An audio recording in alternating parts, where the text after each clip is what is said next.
Secondly, and I'm so glad, what he requires of us, he also equips us to do. What God requires of us in his word, he enables us through his spirit to accomplish. You saw that with Bezalel and Aholiab, right? We've seen the mind of God revealed to Moses through the word of God, but it's accomplished through Bezalel and Aholiab through the Spirit of God. Now think about this as New Testament Christians. The Bible spells out the kind of person we should be, doesn't it? It teaches us about how we're to think and how we're to act and how we're to relate to each other.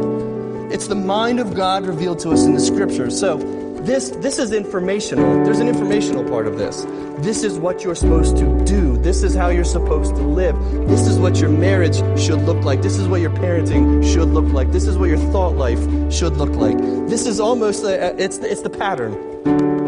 It's the blueprint, just like Moses had in his hands. Here's the instructions on how I want you to build your life. What kind of a person I've designed you to be. For example, just one of dozens, James chapter 1 says this, "Count it all joy when you fall into various trials, knowing that the testing of your faith produces patience. But let patience have its perfect work, that you may be perfect and complete, lacking nothing." That's the blueprint. That's one of them. Here's what you're supposed to do. Information, lay it out there for you. The concept is communicated in clear terms. It's not hard to understand, right? God wants us to be joyful during trials and let patience develop and mature us. That's not difficult to understand. It's one thing to understand it, and it's an entirely different thing to do it, though. We all know that. It's a simple instruction. It's a simple blueprint, but that doesn't mean it's not difficult. It's one thing to know it, it's another thing to do it. But this is the blessing. The Spirit of God makes it possible for us to live just like that. So here's the command, here's the instruction, and you say, I understand that with my mind, but I'm struggling to apply that in my life. Well, good news, the Holy Spirit is for you, the way to live like this. He's the power and the desire to perform what God's called you to do. He's given us His Spirit so we can carry out His will for our lives. I'm not just talking about comprehension.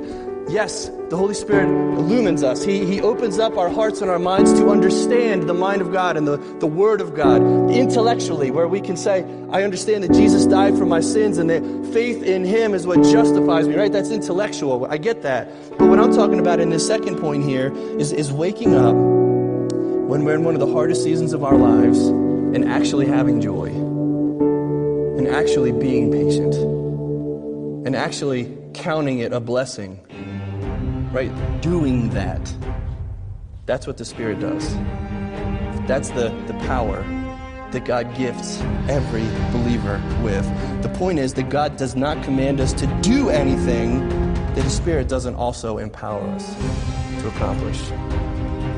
So when you read something in Scripture that seems a little too idealistic, a little too pie in the sky, things like, husbands, love your wives as Christ loved the church, or let no corrupt communication proceed out of your mouth, or abstain from sexual immorality. When you read things like that and you're thinking, that's a little too idealistic, remember, God has equipped you to do those very things. We are without excuse.